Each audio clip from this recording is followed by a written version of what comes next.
Thanks for the indication that the system is working just on the minute. I appreciate all the help that I've received beforehand. Good morning, Dumelang, Huimore, Absheng, anyhow. You have joined the roundtable that promises to be a very interesting discussion. We have our guest, who is an in-house guest, Professor M Ntwasa, who needs no introduction. But because we are joined by other people who are external to the university, whom we are acknowledging from other platforms, other than the platform that we're using right now, that is Teams, I need to just let you know a bit about who he is. It's just only now that I realized that I actually had to do this. But Prof Ntwasa is the Executive Dean in the College of Agriculture and Environmental Studies at the University of South Africa, one of the distance learning institutions, actually a maiden one in the world, should we say that. We started the business, many have followed, and we actually are happy that we've been a premier in all of this. Prof Ntwasa is one of our key, not only executive managers, but also a person who is a researcher of note. He's going to possible, if you could do so, Monday, just at the beginning, to talk a bit about your work for about 3 minutes or so, to contextualize what you do. That will be helpful. But he's done a lot of studies. He straddles a number of disciplines within the health sciences, as a chemist, as well as, should I dare say, a medical, correct me if I'm wrong here, Monday, but the health sciences person, including social sciences. Being a social scientist myself, I found him to be somebody that I very much follow quite well in what he does in his work.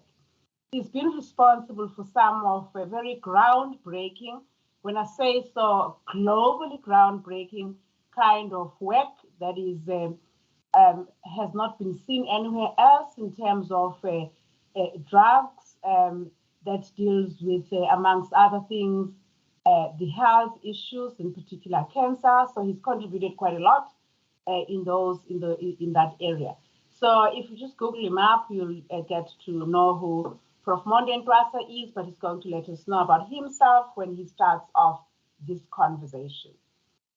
We have this 12th Asikhulume roundtable. It is a discussion that we're very happy to be having, and we want to welcome everybody across all the platforms that we operating in, and we're saying, do join us. It will be possible a different time for you, depending on where you are. It may be evening. Should it be, for instance, in the US or in Japan, knowing that there are colleagues who are joining from that end. And also want to say that it is a month that we celebrating in the country human rights.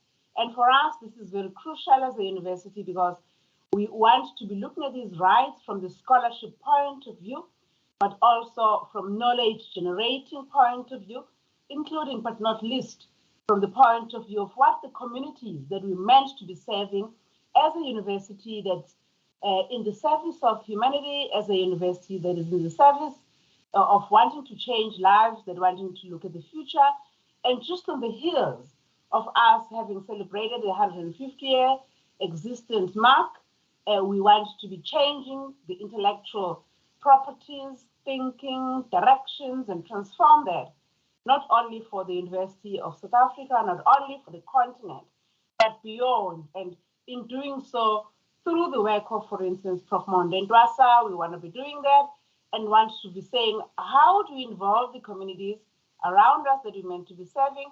How do we do this with the partners in business, partners in the public sector, and partners who are in the NGO, civil society as well? So what we're looking at is that let's engage and work with human rights issues in a manner that's integrated, comprehensive, cognizant of the values that are held by the development goals, as well as the 2063 African Union's initiatives, as well as persuasions of wanting to see Africa that's different, Africa that's bring about change, Africa that participates in the change, that actually ensures it's not just you, but I and everybody gets to be involved in bring about change, not just only for yourself, not just only for me, but for everybody who actually lives on this globe, on this planet, so that we see less of all the ills that we know in South Africa that we refer to as the triple ills, the unemployment, the inequality, as well as those that relate to inequalities that are based on gender, on race, on status, as well as on class, etc. So we're looking at all of these kind of things. I'm not actually putting Prof Ntwasa on the spot here, but knowing his work, and as somebody whom he's possibly going to be surprised about this Monday, that as a feminist, an African male feminist, from the human rights that he champions. This is my definition of you, Prof Ntwasa, because of how when I engage with you, I find you very much relevant to the field in which I was trained and for which I advocate and which I actually also regard as part of my religion. Saying so as we are approaching the Easter period, a period that we regard as a very important period where we connect with our various intellectual, but also souls, as well as our aid, including the deities that we have. I now welcome Prof Ntwasa onto the podium for him to share with us his what he's prepared for us. And I'm requesting that if Sipokazi Madida, please could switch off. Thanks, Prof Sipokazi. Thank you for coming through. Over to you, Prof Ntwasa, please. Off your video, Sipokazi.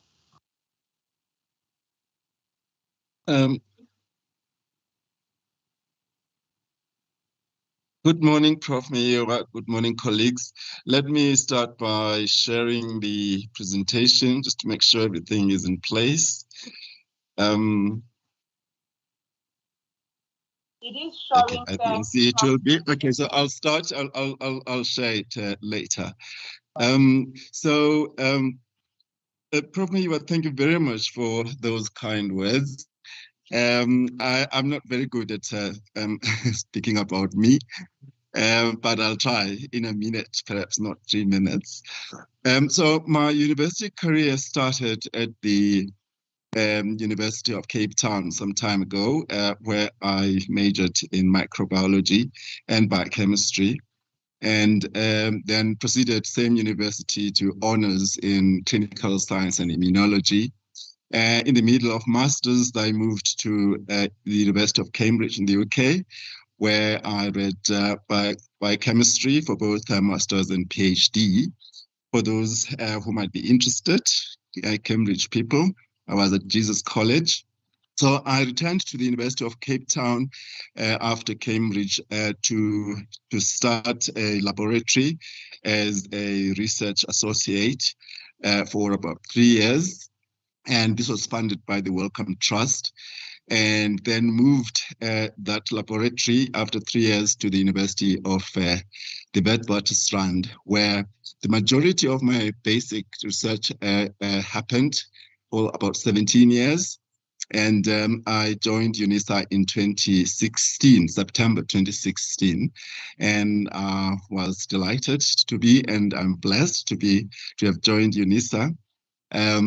So by the time I arrived at Unisa, my research had developed from basic chemistry to focus on the development of anti-cancer drugs. We have a pipeline of drugs that we are developing. About 4 of them have been patented or are in the process of patenting. One is currently in the tail end of preclinical studies. Hopefully, we can proceed to clinical studies without one. So, colleagues, excuse me, I think that's about it that I can say about myself, except also to say that in the College of Agriculture and Environmental Sciences, we are very keen for our graduates to be linked to the economy productively, not as job seekers, but as job makers.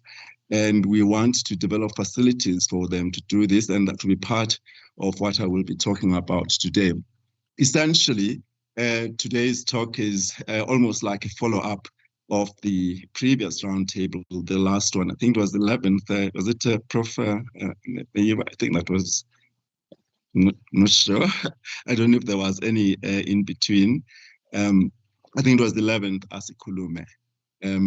So we're following up on that.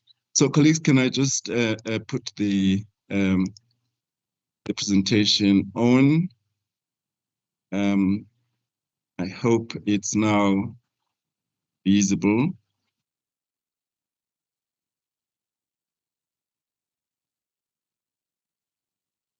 I'm just going to put it on presentation. So Prof Meyiwa, can you please confirm if this is visible? I can see it from my side. I'm just mentioning. Okay. The presentation is visible. If one person can see, I'm sure everyone can. So once again, let me thank Prof Meyiwa and the organizers in Essentia of this meeting, and also thank you, colleagues, for attending. And I hope that it will stimulate some discussion. I'm not coming here as a guru of any sort. I'm just expressing views about matters that I have noticed. So the theme basically of today's roundtable is the unpacking of issues relating to human rights. And of course, a great majority of that is employment opportunities. And so we're going to discuss also matters to do with that, because employment opportunities obviously depend upon the state of the nation. So this is happening as we navigate the month of March, which we are reminded of the bloody history of Black people. Black history in South Africa is characterized by landlessness, identitylessness, and the lack of all basic freedoms, such as healthy living, expression through speech, through the written word, and through song, and many other expressions. On March the 21st of 1960, the Sharpeville massacre was committed by the apartheid government against Black people, and it was led by the Pan-Africanist Congress. The Pan-Africanist Congress was waging a struggle against land dispossession, oppression, and exploitation against the occupying white government. This exclusively white government considered that human rights were meant only for white people. On this particular day, the symbolic object of the struggle was the rejection of the past system instituted by that white government that was designed to limit the movement by Black people. Thus, this day is curiously called Human Rights Day, and so is the month. Now, I just want to touch very quickly, and those who are in the area of flow will probably appreciate what I'm talking about. The term human rights is a curious one and is subject to intensive debate by philosophers, sociologists, politicians, etc., all around the world. Because in the West, including in our continent, which is basically an outpost of the West effectively, human rights are seen as universal or even natural by the citizens. This view is only held by the citizens. The politicians themselves are not that naive. They know that there are no such rights outside the boundaries of the state. All human rights are human rights in as far as they are contained within the limits of the state. Now, I found this interesting article by one of us. This was Rafuddin, who was from the College of Law here at Unisa, senior lecturer at the time he published this. This was, I think, in 2016. It's an interesting paper, and I just want to, this paper, he introduces an ideas basically, but brings home the fact that human rights are subject to socio-political and economic arrangements and are not available to everyone. In fact, there is an interesting paragraph in the paper where he says, it must be emphasized that the prevailing political order here in South Africa has been and continues to be profoundly shaped by the systemic racism of colonialism and apartheid, and is attendant racialized poverty and dispossession.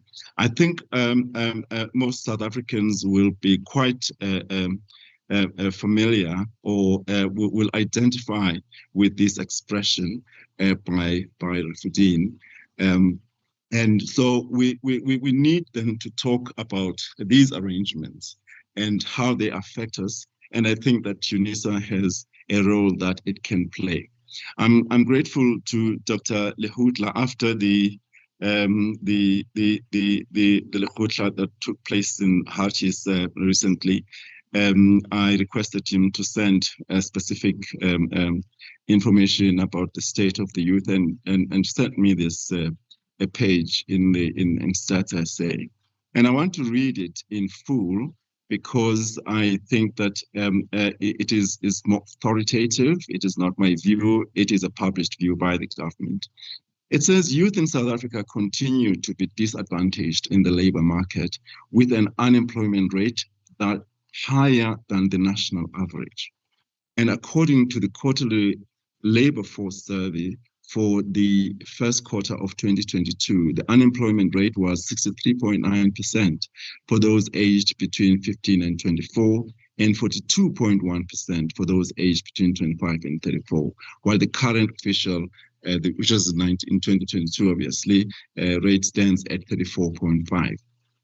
It continues to say, although the graduate unemployment rate remains relatively low in South Africa compared to those of other educational levels, unemployment among the youth continues to be a burden, irrespective of educational attainment. Year-on-year unemployment rate among young graduates aged between 25 and 24 declined from 40.3% to 32.6%, while it increased by 6.9 percentage points to 22.4% for those aged 25 to 34 in the first quarter of 2022. Now, colleagues, I think this statement here clearly shows how dire our situation as a nation is if our young people are the most disadvantaged economically, and they being the future of the nation. Basically, the nation depends on people who have got no prospects for the future. And this slide is actually even more depressing, this graph, because it shows that dire situation for young people between 15 and 24. And these are just the graduates between 15 and 24. The youngest are the most excluded economically. And it is interesting to note what stats say about why the youth is in this situation. They say the main reason for being inactive is discouragement. In other words, they have lost hope of finding a job that suits their skills or in the area they reside. Now, people in this situation, you can imagine if the majority of our people and the majority of the youth, and especially those who have already been trained, are in a state of hopelessness and therefore depression, what future does the nation have? And I don't think many of South Africans think about this, because mostly we are inward looking. We think about ourselves and our families, and we don't really think that the nation and that the death of that family also will follow if the nation collapses. I don't think many people think about that. So this group even has an acronym. They are regarded as youth not in employment, education, or training. In other words, they're called NEET. And a large share of these NEET young people are discouraged. There's been an increase in the NEET rate for both males and females. The gap, however, has decreased significantly between them year on year. And this slide is also concerning, because although the female cohort of the graduates has been the one that's most excluded from the economy, now we see a steep rise by the male cohort as well. It's quite possible that they will converge somewhere, and this is a really bad situation, I think. So now I just want to share a view about what I think the university role should be. I think that there should be a need of a change of mindset from at the university level, from the staff, that we should start thinking or stop thinking that the knowledge production is only for academics, that the non-academic sectors can also be included in the production of knowledge. And that is called transdisciplinary knowledge production. I think that there should be a mindset where the academy starts thinking about a transdisciplinary approach in knowledge production, because that is where we can really address matters that affect our society. So also, we need to also help the youth change their mindset to stop thinking that education is primarily for job seeking. They must know that in general, education is really about imparting skills and giving people wisdoms to survive. And therefore, these people, if they're educated, they should be able to survive without jobs. They should be creative enough to survive. That's what wisdom is all about. And also that a solid partnership between the university, the government, the community, and the industry is critical for the economic development, for rational economic development of the country. There is economic development, but it's irrational, it's random, and it's not really planned for any specific purpose. It's planned by different people at different times for different purposes. So it's rather random. But there is need for a more rational development of the economy. At Unisa, the arrival of the catalytic project is important because through these projects we can increase innovation and have more impact on a stronger impact on the economy. So I think it's something that is welcome and something that perhaps should be actively promoted. Now, I want to talk about how to link the innovation that's happening in the university to the economy, especially when it comes to how to enable those who graduate from us to be able to link to the economy if they have the capacity at the time of graduation or after their graduation. And this is because, as I say, colleagues, we see that we have graduates, but they do not link to the economy. And that's because they are looking for jobs. But some of these graduates have got innovative ideas, but they do not know how to take them forward.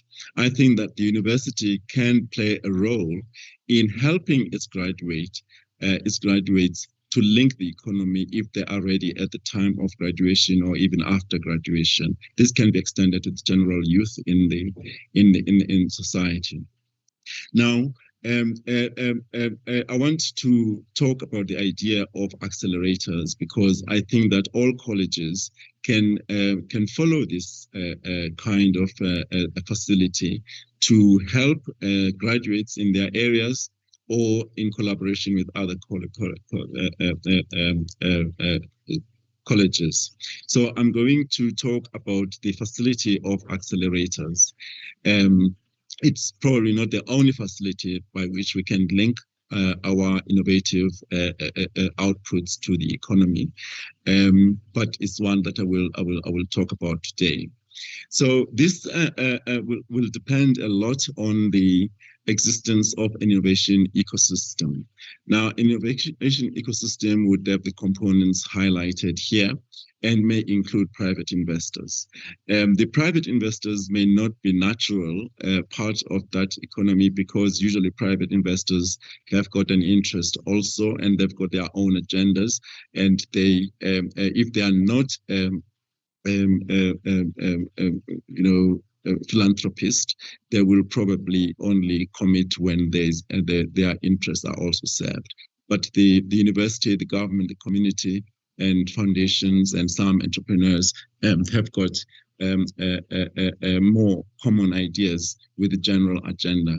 So this innovation system is critical in the formation of accelerators. The purpose for accelerators would be obviously to help our graduates who have got ideas, business idea or innovative ideas, to develop those into viable businesses, and then they become employers rather than job seekers. That would be the purpose of accelerator developed by the colleges. So an accelerator would offer a suite of services, including a mentorship, education and office space, a pre-seed capital, and that is why that ecosystem is critical, because it is through that ecosystem that a pre-seed capital can be viable. And then the people go through this process would then have to end up in a demo day. A demo day is very important because that's when the innovation system is there. They will see the talent. They will see businesses that are viable already created during the time of mentorship. And then they will be able to support the businesses to go further. So that innovation ecosystem would be quite important. Now, the business accelerator is not about people who are still thinking about ideas. It's not about stimulating innovation. It's about taking it forward. And so I'm going to talk about the difference between the business accelerators and the incubation and incubators, because we already have an incubator at Unisa, but we probably have structures, especially at SBL, that are close to business accelerators, or in fact are maybe business accelerators. So a business accelerator is quite different from an incubator, because a business accelerator is fixed. It's a fixed duration commitment by those people who've got innovative ideas, and it is not dependent on fees, and it is also cohort-based. It's not a rolling admission kind of facility, although there are common features between incubators and accelerators, such as training, the mentoring, the business support, and they're both selective. And incubators may need some seed funding as well, but the seed funding is really a matter for the accelerators. So I do think that it is possible for colleges to make it possible for their graduates to link to these to the economy through accelerators. So to summarize what I've said, I'm trying to say that Unisa, the oldest university in the continent, the pioneer in comprehensive in ODL learning, has got the experiences and facilities and infrastructure throughout the country in all 9 provinces to actually take the threat to the nation that I described earlier. I think Unisa has a big role to play here with the resources that it possesses. And I think that also graduates should be encouraged to be job makers rather than job seekers. That is the most sustainable thing, because jobs may be absent, but the work is always there. The job is always there. I mean, the work is always there, but the job is may be absent. And I think that a solid partnership between the university, the government, industry, and community should be established, because this is very important in order to develop a rational approach to the development of the nation. With that, I'm going to thank you very much for listening, and thank you, Prof Meyiwa.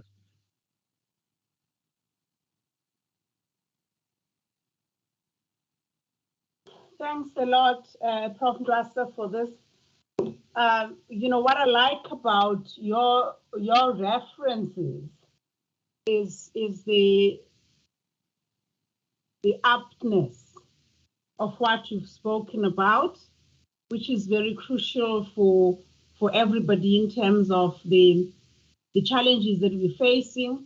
You have offered solutions to a certain degree. You have first painted the fact that the majority of the youth are unemployed, and you know, one element that's beginning to take trouble is what traditionally we've known to be the home providers, that is the male folks, seeming to be also joining the keeping home fires burning, that is the female folks, in the unemployment cohort. So all in all, as you end, I appreciate the fact that you've made reference to the accelerators and your reference to the ecosystem. I like the brevity of your presentation, and we had requested this because we want to check on how we could best contribute to making our catalytic areas speak to what they're meant to be. How do we make our contribution as a mega university to be integrated into the triple ills of the country and the continent, and employment inequality, poverty, and how do we practically get to do this? I like your reference to the incubator. The incubator, by the way, reports to my office, so I'm taking accolades about that. We also have the Directorate of Technology Transfer, Innovation and Commercialization, headed by Mr. Noma under Prof as the guide. So we have all these opportunities that we need to be looking at our best. We make them speak to what we would like to see in engaging the industry out there. So with that said, colleagues, could I please check if there are any questions? I'm expecting that there are questions. There's a lot of questions that we would like to pose to Prof Ntwasa with all these ideas that he's shared with us. And I'm looking for hands for this. I know that I must appreciate that it is just before the break of the Easter, and that we probably do not have the number that we would have had had it not been positioned in this fashion. But we also want to appreciate your presence here. I'm trying to, as a marvel along, to be looking for questions. I would have expected our very own, that is Unisa Press folks in particular, Dr. Ntwasa, to raise his hand and pose questions. But just to start off, and hopefully he joins after. I'm actually wondering, Prof Ntwasa, from my end, with the very first slide that you shared, which is what we've seen, and I must join you in chorusing about the presentation we had from the previous statistician, general statistician, that it gave us a lot of things to think about. And at this stage, just less than 2 months before we go to, possibly just about 2 months, if tomorrow we take as a day that in 2 months' time, 29th of May, we'll be going to the polls. Do you reckon that with so many political parties as well as groupings of people who are national citizens of this country going to be appearing on the ballot paper, we're going to see something different? Would you say, from reading and your analysis, you've made reference to the entrepreneurial development, of course, but from the university's point of view, but from the government, you've made reference to commitment. My question is, what is your reading of the polls that are coming up, the kind of polls that have been referred to as non relative to any other that we've had in the past because of how contested they are, with the number of independent candidates as well, trying to, some without shy, putting it forward to right the wrongs of the past as you have tabled them partially in your introduction, as well as sharing that, say, Census 22 statistics. Do you see us somehow going to be using this time and going forward to respond to your call through this presentation that we need a more rational development of economy and employment opportunities? Do you reckon that with so much interest, and I've heard that we will be having 3 ballot papers? Wow, this is going to be quite hectic, especially at regional level. Do you see light at the end of the tunnel with the concerns that you've shared with us? Thanks. Yeah, well, that's a very good question, Prof Meyiwa. I will try to talk to it from my point of view. So you know, a lot of people, well, in the popular media, always talk about this likely to be a violent election as well. I don't think it's going to be, but there is a more ominous and very concerning phenomenon about these elections. Like you said, the proliferation of parties, new parties, that have come up, a lot of them being very able to campaign in the most expensive ways.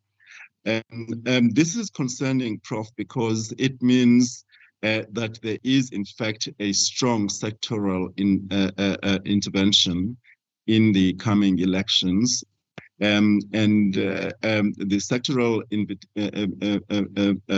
intervention obviously is from people who would have money, and that would be mostly from the business side of things. So, and it has got a serious effect because besides the fact that it is fragmenting, particularly the Black electorate, so that it will be less powerful. The fragments of parties in the, especially also in the liberation movement, all taking part in the election. So the sectoral interference would be interested in that, obviously, because they know that in the end, there will be no real powerful winner in the elections, and because they will be invested in all of them. Remember, the sectoral influence will actually fund all the parties because they know that they will have influence in all of them, whoever wins. So this is a very concerning part, and I'm not confident, therefore, that the government that will come up in the next round will actually resolve the matters that are critical for our nation. But I do think that institutions such as universities can balance that, because part of the reason that politicians have a free for all for them in the political arena is that the universities have relegated their function as sentinels of the nations. They've decided to be in a corner somewhere, and they are not influencing. If you notice, the majority of public opinion comes from newspapers, and newspapers have got a free access to the communities, but very little comes from universities themselves. So all universities, basically in South Africa, have relegated their function. But I think that having discussions like this can be reactivated.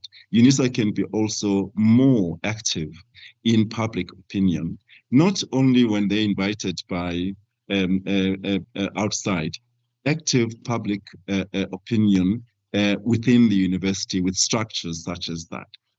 So yes, I do not think that what we're discussing today will actually be achieved through the new political arrangement that will come from this election. But I think that the university can parallel and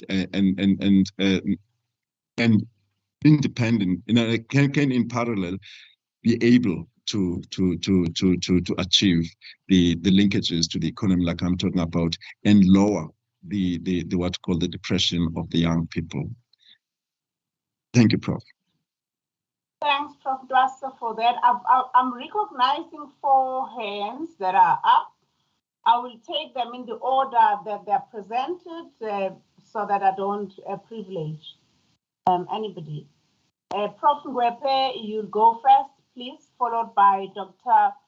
Chivase, as well as Dr. Chokwe. Number 3, number 4 shall be Dr. Ntwasa in that order. Prof Ngwepe, please. Thank you, VP, and thanks, Prof Ntwasa, for your presentation. I just want to engage your presentation quickly on 4 things. First, the last recommendation in your presentation. I just want to check how would that recommendation differ from what Inhlanyelo Hub is currently doing. And the second one relates to the age range of the need as from 17 to 25.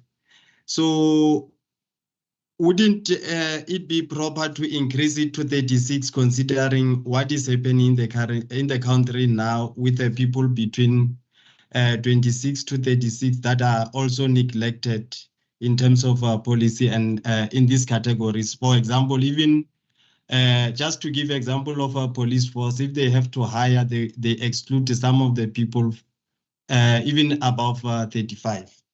And the other one is that is our policies in the country conducive for entrepreneurship?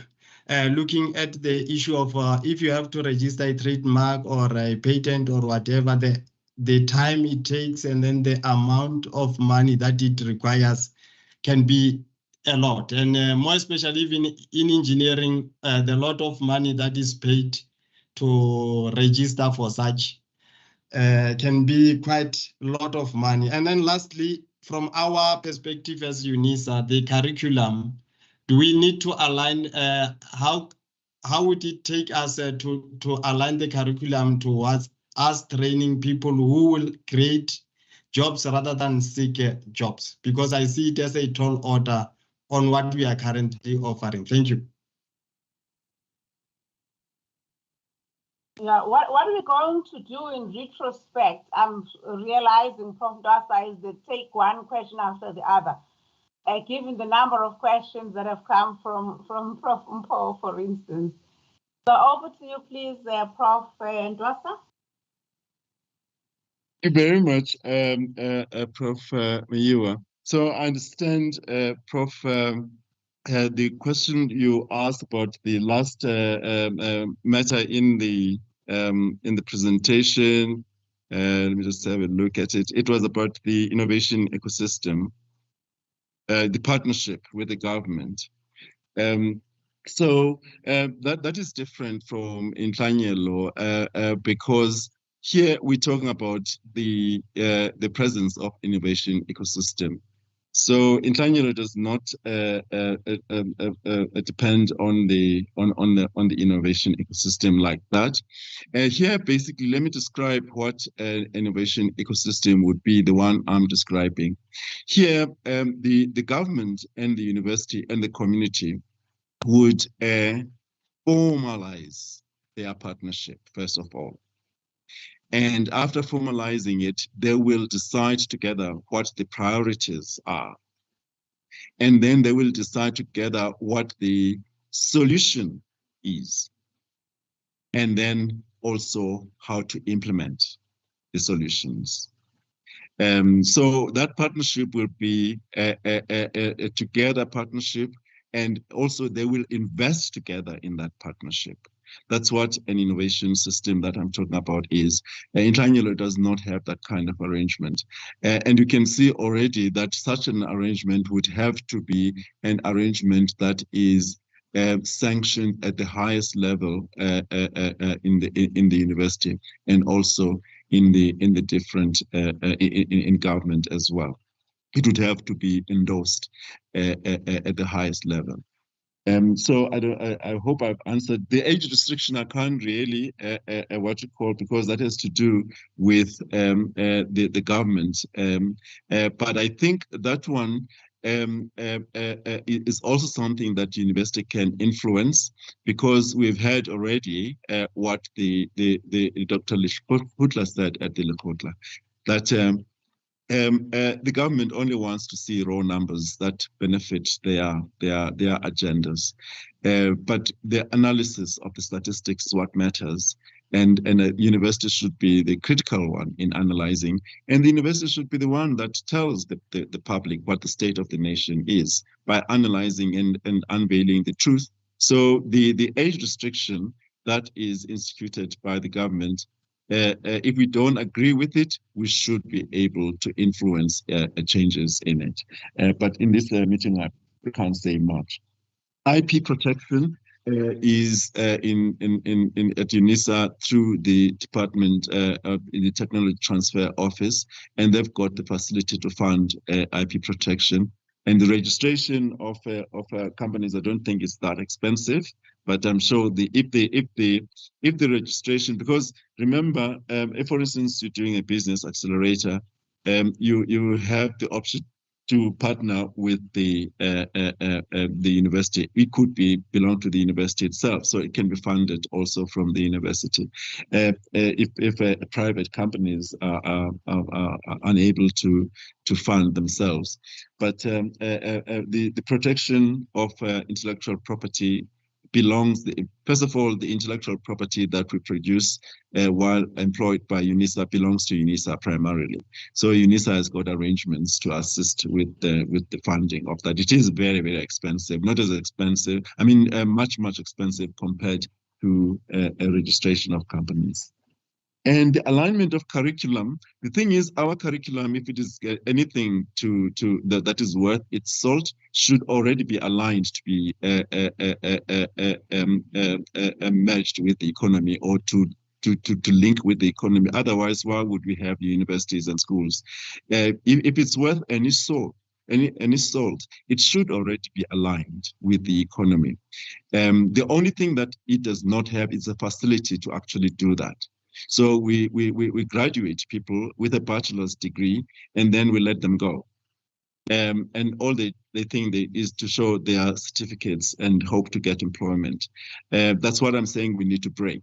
We need to incorporate in our offerings the facility whereby our students can be trained, if they've got innovative ideas, to take those ideas as they graduate. So you can have a program for graduates.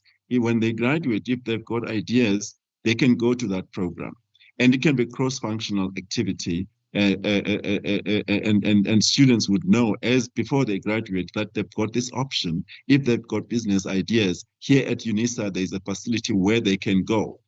And then from that, the idea is that when people come from accelerators, they are already having a business. You see, they are employing people. That's what it is.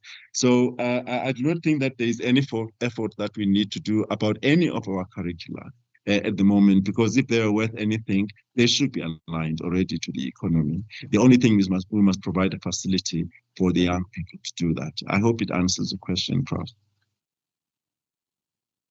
You've actually done quite well, Prof, in doing that. Thank you. Thanks, Prof Monte, for that. And then I'll take Dr. Azwi, please. Thanks and good morning, colleagues. Thanks, Prof, for the presentation. For me, it's a group presentation because it is contextualized that we are in the Human Rights Month, and also it comes after the backdrop of the Lekgotla. You know, we really, really appreciate it. The maybe 2 or 3 issues that I need to pick up with you is just, for me, I think when you touched on the catalytic niche area, I think as Unisa, we should also align those with the Department of Home Affairs critical skills list that was issued last year, you know, because I think if we do link to that list, we will really, really be able to develop programs that can address some of those catalytic niche areas and also those critical skills shortage, you know.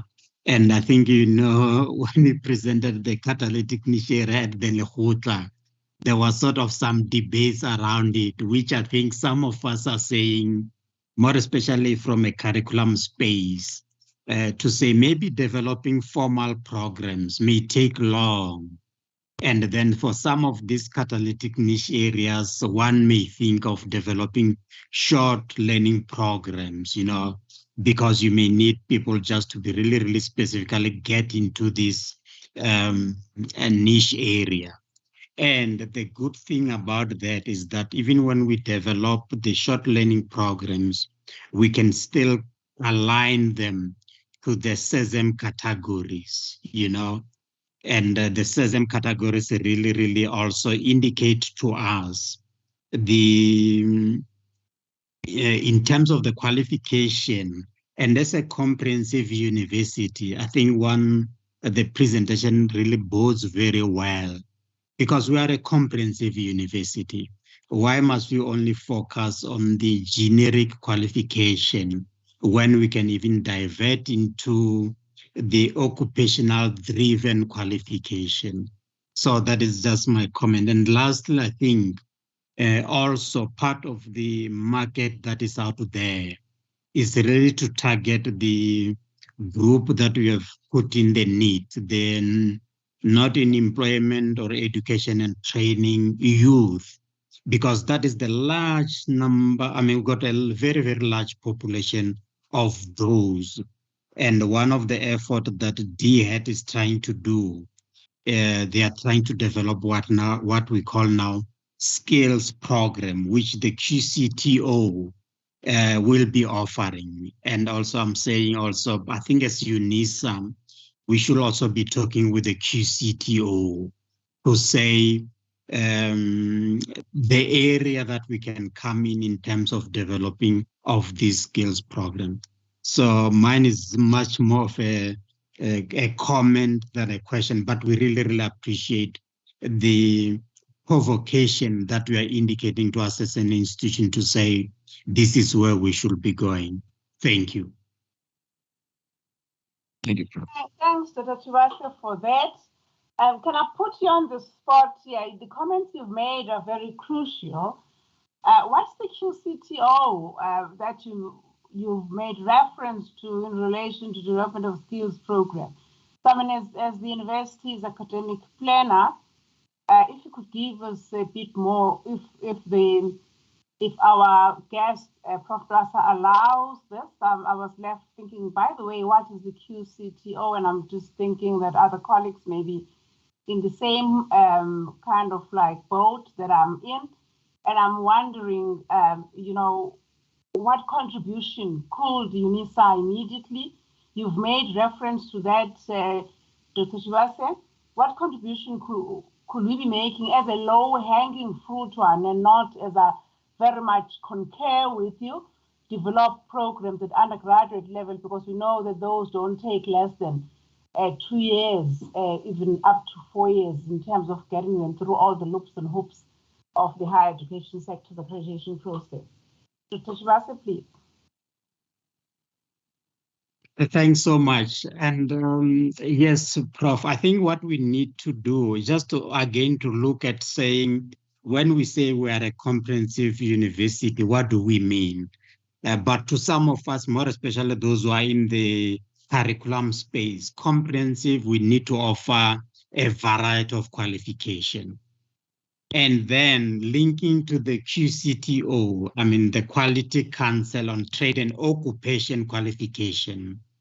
QCTA stands for that Quality Council on Trade and Occupation, wherein they've got a database of what they call skills program, you know, and the difference in many, I mean, to some of our programs is that a skills program will have credits which may take 3 months. For example, if you want to teach somebody to do welding, you know, you don't need to take a whole year or 2 years. You can teach that person in a 3-month space and equip this person that he can be able to go out and do their work.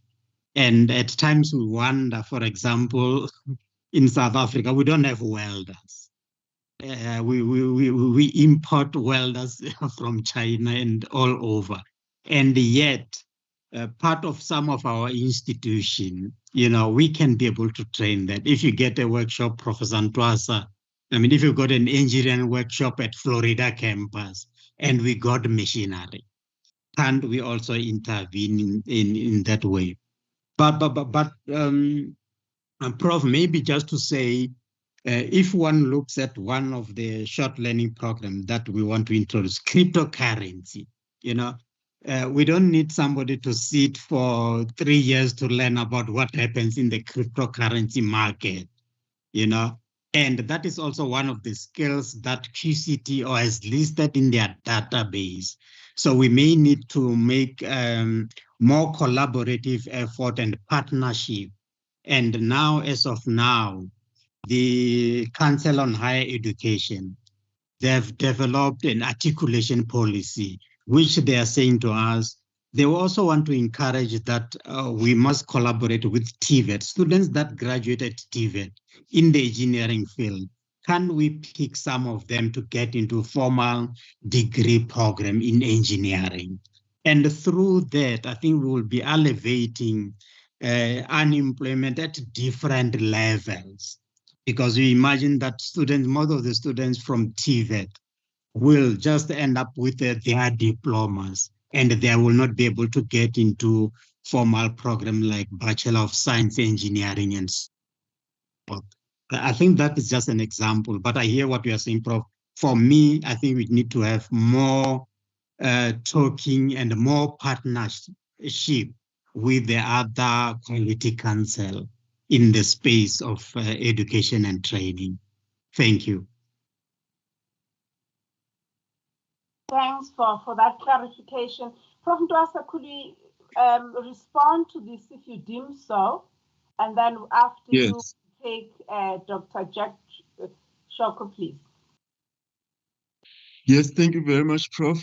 It really, Dr. Ntwasa's were comments, but they were very, very important comments indeed. And I'm glad that he has mentioned some of the things. In fact, Prof, I think you've given many colleges an idea about how to really make the critical, the catalytic niche areas productive. Because in fact, the SLPs is one way of doing that. Because with an SLP is another way of actually enabling people to enter the economy, either as job seekers or as job makers. So I think that one is something that really maybe you should give a talk when there is another meeting about catalytic niche areas, about that particular skills and how SLPs can be. And the other thing that's important is one that Prof Meyiwa asked you about. I think we call it QCT. I still don't know what that is. But the list that you're talking about, I think really Prof Meyiwa should have a meeting with the leadership in that department, the Department of Home Affairs, I think you said, to see what is in that list and what Unisa can do. Because Unisa has got through the catalytic projects actually. Because once we've got all that list, Prof Meyiwa's office can then direct the right colleges to address each of the relevant parts of that list in some way or the other. And they can be a partnership between the university and the department concerned. So I think that is an opportunity as far as I'm concerned, which if Prof Meyiwa likes it, should really take it out and call the minister and have tea. I think that would be really useful. And I agree with Prof about the cryptocurrency matters. Those are the areas really, again, for cross-functionality within the university. Because you must remember the cryptocurrencies are highly dependent on blockchain technology. And that is the domain of CSET. But CSET with CAMS and CAS and the business school can do a lot to produce something tangible in the area of cryptocurrencies, which appears to be the future globally. So it was comments, but I'm just saying that I like the comments, and I think that they can actually be made useful. Thanks, Prof.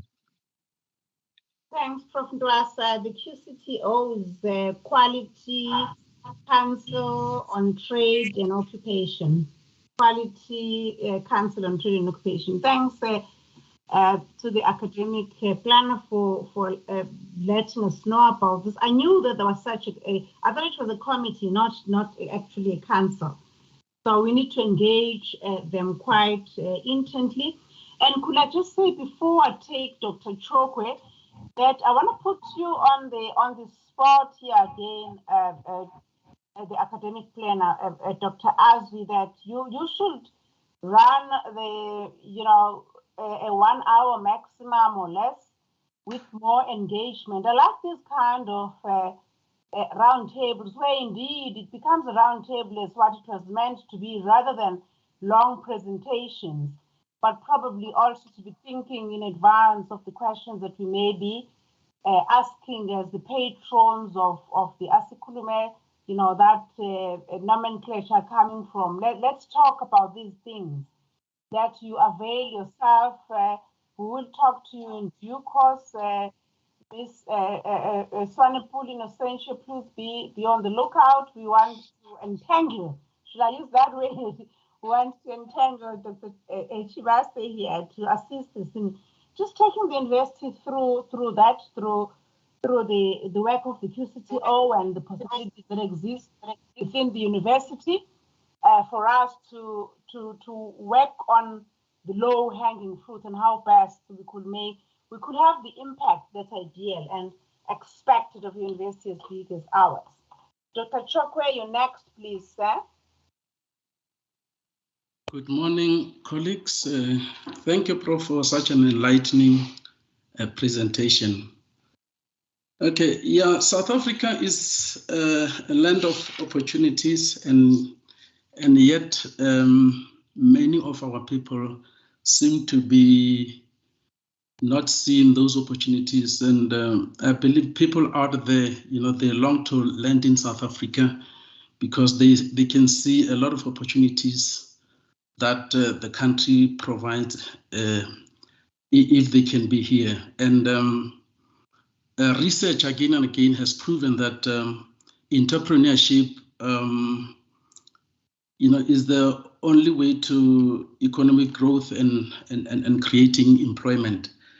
And even the president, I believe, talked about this in his State of the Nation address.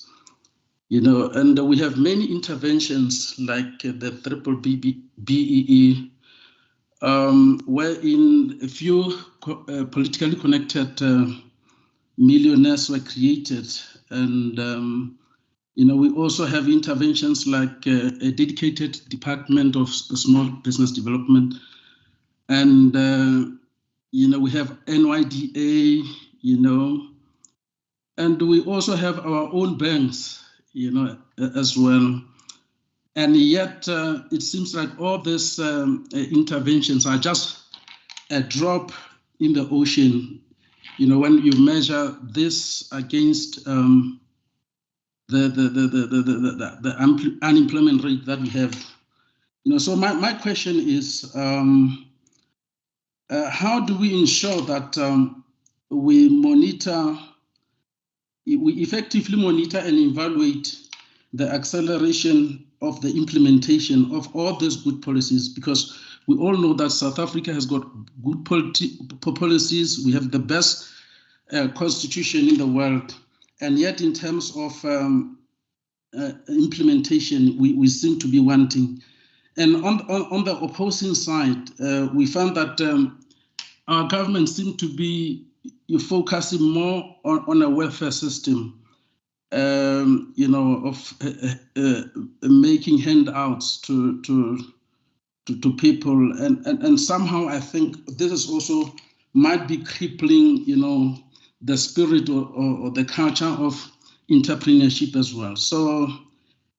Yeah, and in my observation, I see that it's like foreigners that are in South Africa, none of them, I think this is anecdotal evidence from my own observation. It's like none of them is unemployed because they create opportunities for themselves. So how do we inculcate a culture of entrepreneurship in South Africa? So I think I'll stop here and wait for your answer.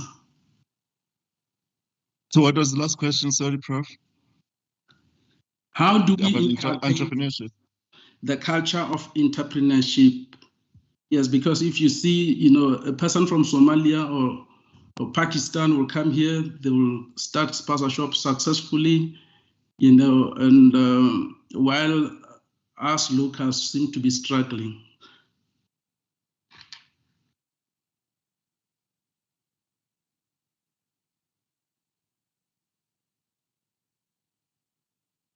Over to you, Prof. Monde. Thanks, Prof. So the monitoring of policies, that one I'd leave it to the government because I think they should monitor their policies. But the thing is, we as universities should be the people who study these policies and the way they are being implemented and have a critical analysis of it and be able to share that with the public. That should be the role of the university from our side, but we cannot have structural arrangements to monitor policies really, because there's nothing we can do about that as a university. And so also the matter of the best constitution in the world. See, this is one of the things also I'm saying, that the university should have a different view to those things, because we should be thinking about who really says this is the best constitution in the world.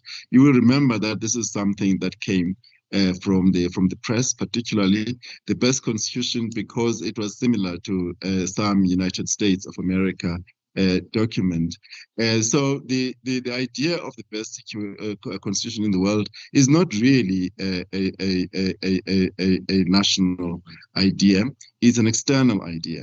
And I think that universities should always be critical of books like that and examine them all the time critically, because there are silent voices out there which indicate that the constitution is in collision with certain indigenous values.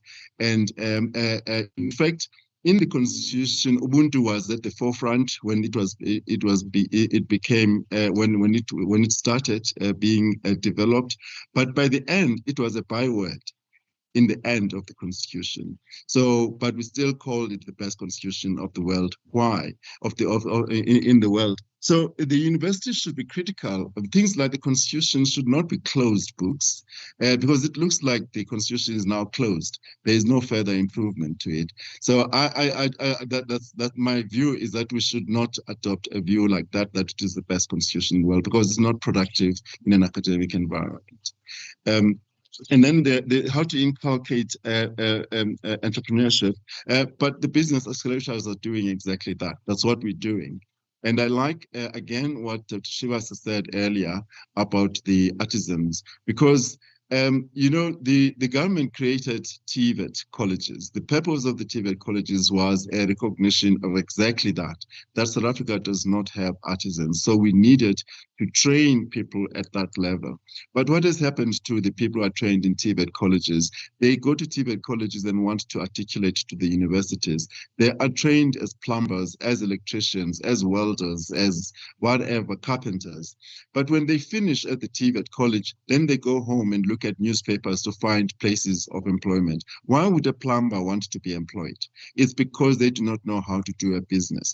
The business accelerators would enable people like that to actually use their skills to make money themselves and employ more people rather than go and look for jobs. So the business accelerators is really a facility to do that. Thank you, Prof. Thanks, Prof Ntwasa, for that. I have only one hand left, but I've recognized other hands, which I think we need to give them an opportunity. And the two hands, actually there are two hands, but I think I have four people that I want to put on the spot here from the comments that have been made. So we'll have Dr. Ntwasa first in terms of the order, and number two shall be Prof Lalendle. He had his hand up earlier, then he shot it down. And then we will have Prof Morane to come through.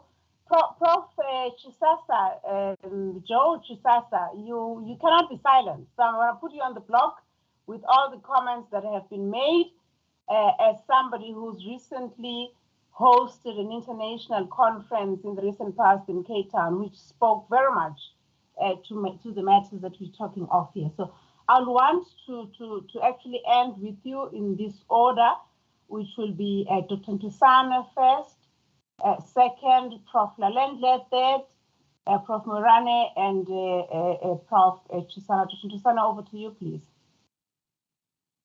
Thank you, Madam VP, and thank you, Prof Ntwasa, for the presentation. And thanks for grounding the beginning of your presentation to the human rights and where we come from. I really just want to make one observation and link to what Prof Mwepe was talking about, which you, in my opinion, partly responded to. You know, when you present the slides of the graduates that are unemployed, what we need to remember is that that's a fraction of the youth in that category. Because, I mean, if we contextualize who gets to go to institutions of higher learning, to a certain, there's still an element of class segregation in South Africa. So I just want all of us sitting around the table to remember that the numbers that we're talking about, it's a figment of a huge population that is not even spoken about in the conversation that we have. But where I want to go, it's one of your things that you present, it's putting universities as the locus of intervention or transformation in this quagmire of at least unemployment in youth as a catastrophe for human rights. And I'm wondering if we go back and use institutions of higher learning, the tool they have being a curriculum, which you partly responded to, that the curriculum is supposed to be sufficient. I mean, I'm told as past 2 weeks that you've got medical doctors that are unemployed. And you've just made an example that somebody will go and do plumbing and they'll go and look for a job. It's not very different from a medical doctor who qualified from medical school and looking for employment. And I'm asking myself, not only Unisa, but other institutions of higher learning, has the curriculum grounded entrepreneurship, innovation, and business in the curriculum? Putting my comments or my question differently, if I'm studying BA linguistics, or I'm studying BA in social work, or I'm studying BA in theology, or I'm studying BA in history, is there a concerted effort, not only by Unisa, by the way, by all other institutions of higher learning, that there is a module that deals with entrepreneurship, innovation, and business?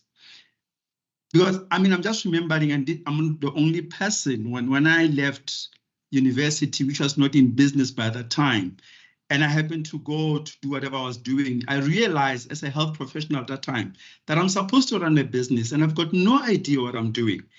And I'm asking myself, universities as locus of transformation, as you're positing it here, are we making an effort to make sure that the curriculum allows for our students to also look at what they are doing, being in theology or business management, that those who want to be employed can go and be employed, but those who will choose to be in employers are given those skills even in those non-business or non-commercial related fields. And in my mind, I'm saying this is where the curriculum transformation, curriculum tool should be utilized to empower our youths in this unemployment. And thank you. Thanks to Ntwasa for that. Prof Monday, it's all up to you if you want to respond. Thank it's more you. like comments.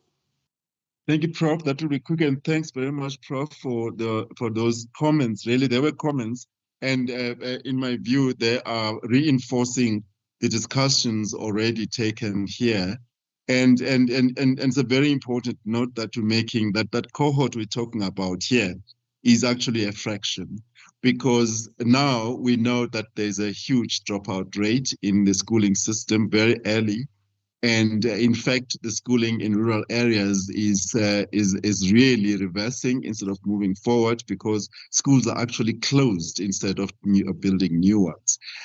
So I mean, it just shows the dire situation that we are in as a country. So I think it's an important point to make. Yes, the curriculum, Prof, certainly our curriculum is not designed.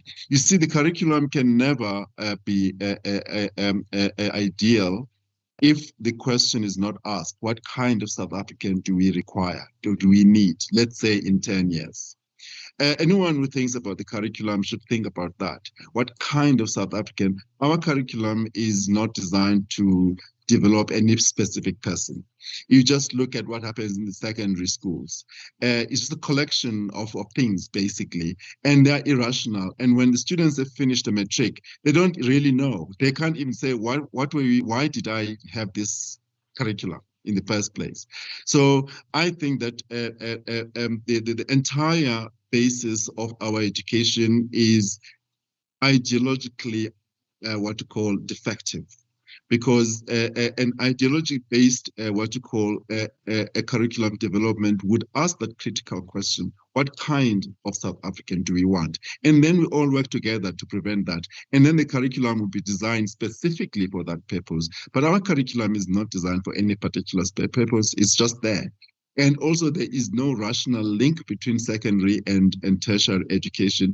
People at secondary school do their things, and people at tertiary school do their own things. And now most tertiary schools actually develop facilities within the university to bridge the gap between secondary and so you can see that it's a very ill-defined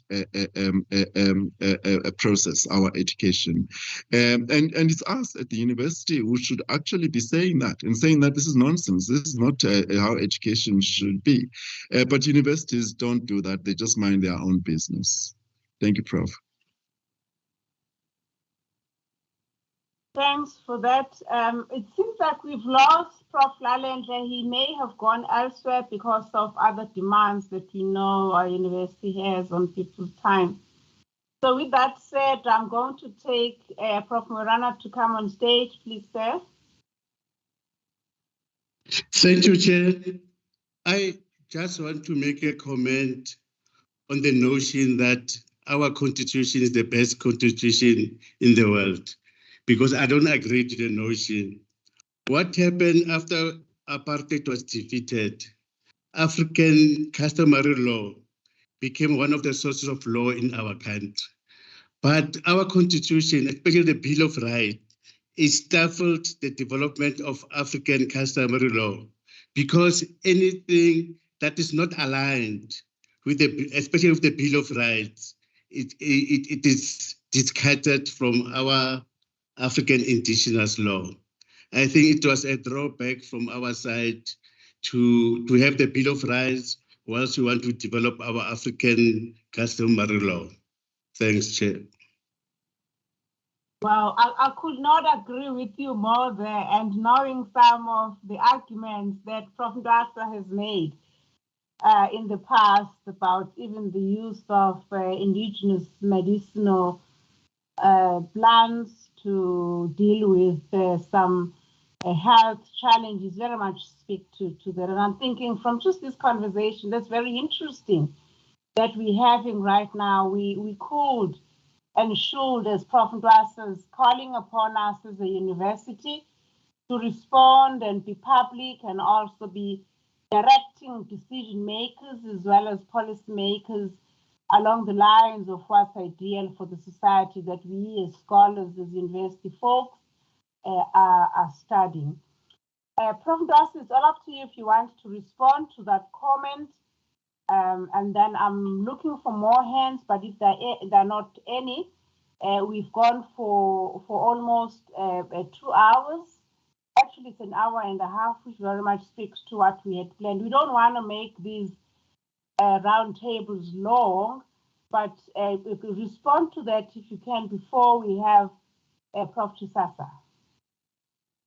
Yes, no, Prof, there's not much really to say, and Prof Moerane is reinforcing basically the view that the Constitution does have a room for improvement to align with South African interests, because at the moment it's in collision with a very critical interest for South African. So I'm happy is also reinforced that. Thank you, Prof. Thanks, Prof, for that. Prof Joseph, you're on the stage. I hope you actually heard me, and here you are. You're going to give us all the wisdom of dealing with all the challenges that we've actually moaned about as an economist. There you are. It's over to you. Thank you very much, Prof Meyiwa, for the unexpected opportunity, coming amongst such great scholars in the house. And good morning, colleagues. First of all, I want to appreciate the lecture that has been given this morning, and my response to it and the other ideas that came through, following that lecture will not come in any particular order. But first, I want to comment on the matter of graduateness and entrepreneurship, and the importance of cultivating the culture of entrepreneurship amongst our graduates. I think before I proceed, I want to say that all the aspects around employment creation, entrepreneurship, their common denominator is money. I'd like to emphasize that there was not much mention of the role of money in all of what we are talking about.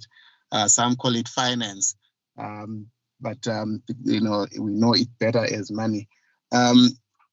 I think it's very important for us as a university to emphasize on the need for our graduates to be ready for enterprise, taking up enterprises. But again, what we are not probably doing enough is to tell them where the money must come from, because the challenge that our graduates have, even those that eventually graduate with the most brilliant innovations and ideas, fall short when it comes to the financing of those particular projects.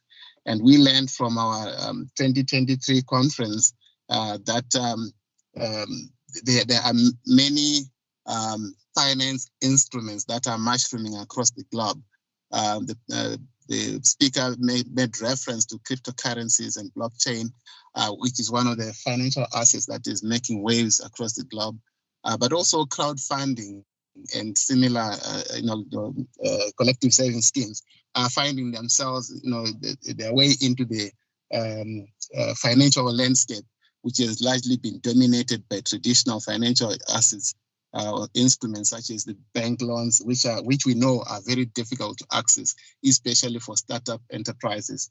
So we would like to perhaps as a university emphasize the need for us to teach more of alternative financing avenues for our graduates, as well as other people out there who may be intending to start businesses. And that way is one of the ways that we can actually make a contribution towards the reduction of unemployment through employment creation via the new enterprises. We also learned from our conference that South Africa has got approximately 800 kilometers worth of coastal land in the Eastern Cape, which is untapped.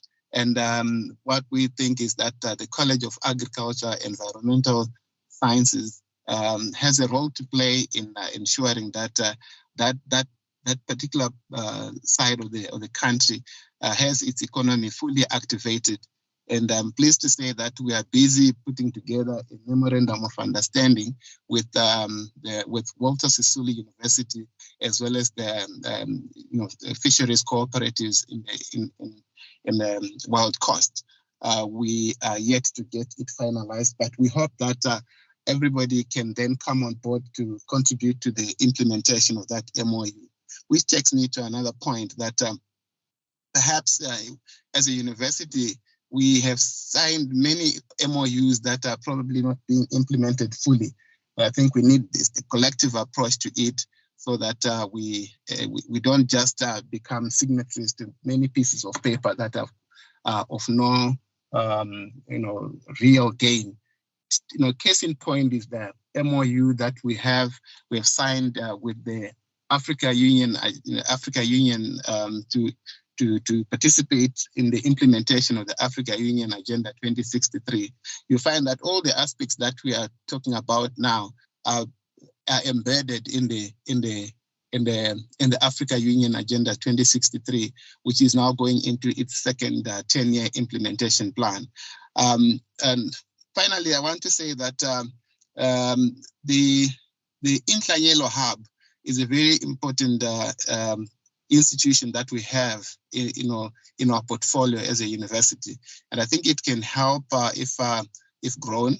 If it can help in supporting our students that want to go into business, and not only that, but also hoping that it can extend its services to the generality of the South African community, particularly for those who are startups and even supporting that are already in business. And I'm hoping that this way we can also contribute to the improvement of South Africa's happiness index, which I do not doubt that is not the best in the world. Thank you very much, Prof Meyiwa. And perhaps my last parting note is that we are busy planning our 2024 9th International Financial Conference in Gauteng, and would like to invite all of you to attend. I'm sure you will walk away very rich in options of where money must come from and probably where it must go. Thank you very much. Wow. The money man has spoken and has given some indications of where we should go. Colleagues, can I check if we have not missed anybody? I'm sad that our female patronage has not said a word, not a single person. So I'm going to have to name and shame just a bit. Colleagues, where are you?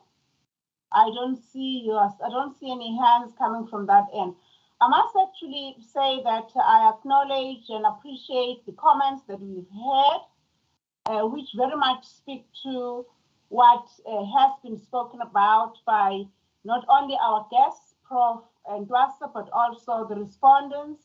And many colleagues have made responses here. We very much appreciate that. And I'm thinking that we really need to, talking also to Prof Joe now, Prof Ntwasa, one of the challenges, I'm not quite sure whether I'm getting personal here, that I'm having in the last month and a half is with SARS. They want to be clinching out every ounce of blood that I have in my soul, person, everywhere, even calling on Human Rights Day on the 21st. I got a call. They want money that I never had. But in any case, with that said, I'm just wondering about the registering of students' companies. I happen to have heard one of our ex-students who registered a company. She's now owing SARS about 68,000 rand, but just a little above, a little below 70,000 rand. She's not employed. She registered the company with the hope of starting up something, but things were not coming through, and she ended up not doing anything. But she's finding herself now owing SARS the figure that's just a little less than 70,000 rand. So we do see that we have much more challenges that possible outer, rather than just only talk about ETOLs, could be assisting us in tackling such matters and really be an organization that's fighting against tax issues. With that said, I'm appreciating also the fact that we heard about from Dr. Chokwe, the foreign nationals, the prowess of the finding opportunities and making them work. Some of you probably may be recipients of such service where over time you see that, rather than employ somebody to do this kind of bricklaying or even gardening, some of the things that anybody could at least try to do, but nationals of this country tend to be hard to find. They're either ill or had too many deaths in the family, or money is too little, or they come drunk, or whatever the case may be. And I'm thinking as Unisans and probably as South Africans and Africans who are participating in this roundtable, we need to be thinking of how do we do things differently from a cultural point of view, that is the culture, the traditions that are unwritten, that we've come to accept and go by, and offer the opportunities to which Dr. Chokwe made reference to the international nationals who coming from countries that are much more poorer than our country, but are able to make things happen in South Africa. We have a lot to learn from them, being just within our midst and living, staying with us, even in our backyards, in our townships, in our in our neighborhoods, etc., as well as lessons from other countries just within Africa. I'm just thinking of Ethiopia. Those that have been to Ethiopia will appreciate that. That country has made significant strides. The Vice Chancellor likes making reference to them in particular, being a country that's managed to make profits in the dire days of COVID, clinching on our necks, for instance. So we have a lot to learn from, not just only us as individuals within the university and external, but also from colleagues who are within us, but also of international status, but also countries from elsewhere. I'm just thinking of Ethiopia, for instance. Those that have been in Ethiopia, as I said earlier, you'll know that that country doesn't sleep.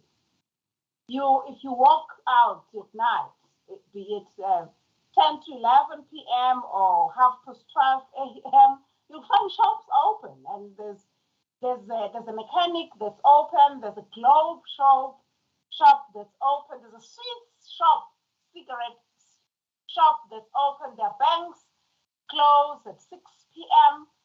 During weekdays. I mean, we probably may be thinking of Prof Ntwasa, issues of what it is that could make money to come through, because it's not really a question of, you have indeed said that we need to be talking about money, which is what Prof Ntwasa made reference to earlier in terms of the need for the capital, for what is made reference to as the ecosystem that's very significant in ensuring that the accelerators to which he's made reference to bring to bear the yields that we all are looking for and expect to have to accelerate, escalate, and improve our economy. So there's a lot that we need to be talking about. And with those words, I'm just only saying that this has been one of our key and very important roundtables where we're looking at realities, practical realities, to which Dr. Ntwasa has also made reference to. Let's look at the low-hanging fruits. A month's course, SLPs are there, but are we making full use of them? Instead, with due respect to the challenges that exist, we complain more than bring about changes around the SLP domain, for instance, within the university. We have a number of low-hanging fruits I want to argue and support Prof Ntwasa to redress, to transform, to ensure that the accelerators through the ecosystem to which you made reference, office space, capital, mentorship, the demo day, the incubators, and make full use of Inhlanyelo Hub. I am wanting to say so, not making full use of Inhlanyelo Hub, which is a company that's registered for and on behalf of the university, its alumni, its students, as well as its staff. We're not making full use of it, partly because we're not supporting it in the manner that we should be supporting it as well. Prof Ntwasa, I want to end with you by wanting to say you're very modest. I was expecting you, when we approached you, I thought you were going to also make reference to your students' registered companies, your own successes from the students that you've mentored, who are bringing employment to other people who've registered companies. In my recollection, we launched one of these companies of your students a year and a half ago. And in my recollection, this was a company, or is a company, that ended up being on the stock exchange. So I'm just thinking that if you could just give us some light into that and just kind of like brag about your successes. Come on now. Don't be this modest, and we have to be learning from you beyond just you being a medical practitioner as well. Should I say so? I actually want to say so. I have a practitioner, an environmental practitioner, as well as a chemist. That we have lessons to just draw from your connections, your networks, and exemplars of your students, drawing from the recent launch of that company to which you invited me when we were launching them on campus. So, Prof Ntwasa, I want to end with you before we end the roundtable discussion, and I'll give my thanks to everybody. Your take and your leave terms of the successes, with the connections, with the company to which I've made reference. Over to you, please.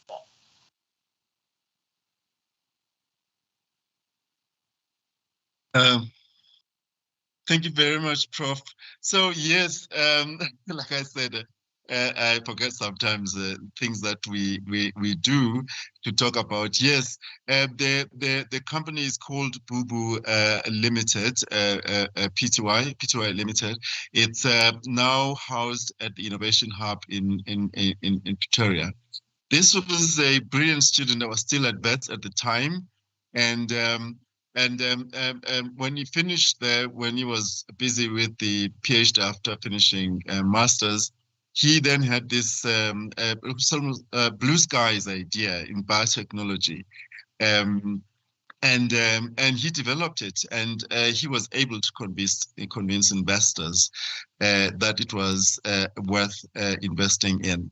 Now they are a productive company in what we got involved with them again in terms of the college when they partnered with us through the THRIP funding, the DTI THRIP funding facility. So and that's why Prof Meyiwa had to sign. So it's a great success.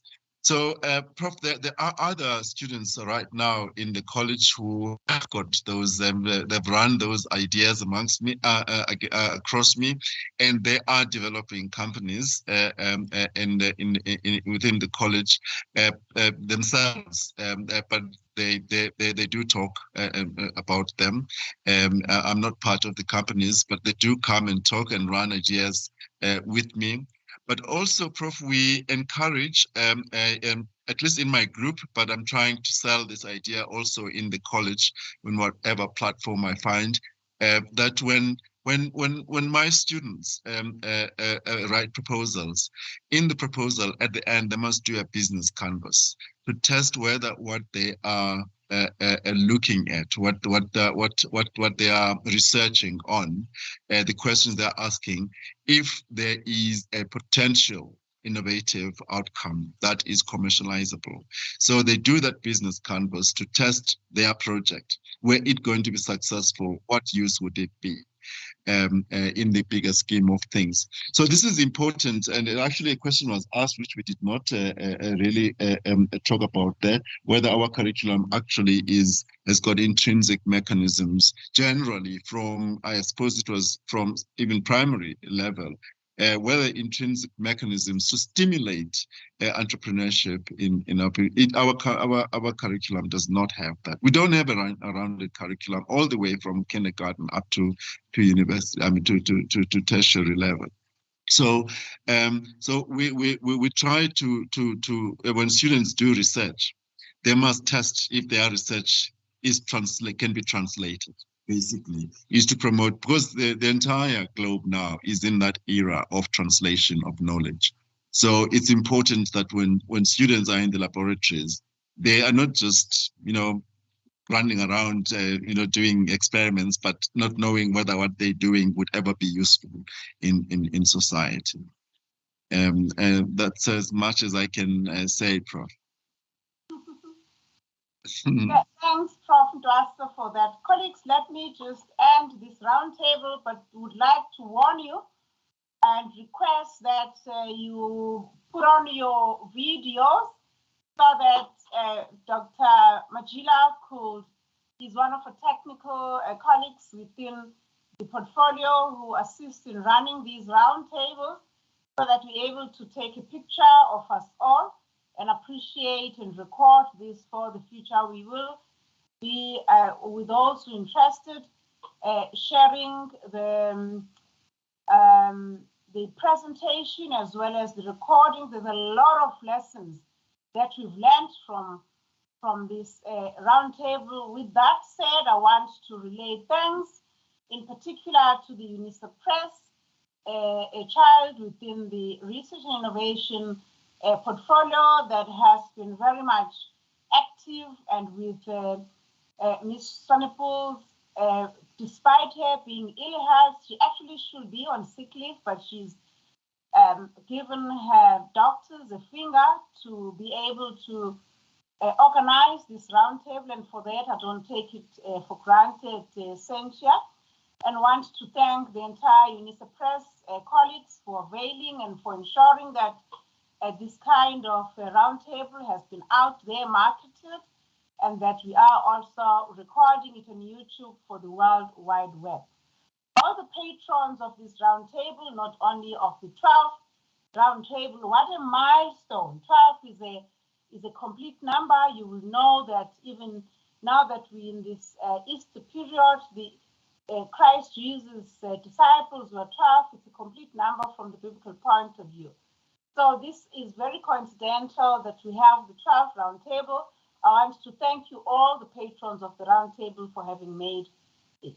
And want to just quickly remind Thenjiwe that you next, in terms of taking this discussion forward through being our guest at our next roundtable that could be 13th or 14th or 15th. We still have 3 to go. We often have 4 roundtables per year to get these matters that are patent and personal to be discussed. I want to again thank the organizers of this roundtable, the 12th roundtable, and everybody who are behind the scenes. I only come on the very last day, and I must say that today it was the very last 2 minutes before we started because of my problems. But there's a number of activities and work and organizing and marketing that happens behind the scenes, leading to the success that we're seeing on the day. Just before we break for the Easter period, I was very at one point certain that we will hardly have anybody attending the roundtable. I must thank you all and want to wish you well as we are going into the festive mood of the Easter, and be safe on the roads. And I'm just looking at as I end, Prof Ntwasa, you'll see and remember that the shirt that he's wearing, come on now, Monday, I'll become a pastor or what? It looks very much like my pastor's shirt. It's just that I was thinking, he's been transformed. Hallelujah. Amen. With that said, I want to thank you in particular. I know you're on leave and you have been on leave, but you pulled yourself out of leave, and I'm actually very much ready to repay you back with a half day of any other day to ensure that this does not go to waste. So is the case with Prof Meyiwa as well. I know that he's on leave, and many others that could be on leave but have attended this roundtable. For that, I want to appreciate you all, colleagues. You go well, have a good one, and I am hoping that please look at me at the camera. We want to see your eyeballs now. Don't look down when we record. This is going to go on YouTube, and your grandchildren will ask you, what happened, Grandpa, Grandma, on the 28th of March when you were taking that picture? You had your eyes closed. Let's do it. Thank you. Have a good day ahead and have a good break. Be safe on the road. The festive of Easter is known to have a number of calamities on the road. Keep well. Goodbye. Thank you. Thank you. Bye-bye. Thank you. Bye-bye. Goodbye. Thank you. Bye-bye. Bye-bye.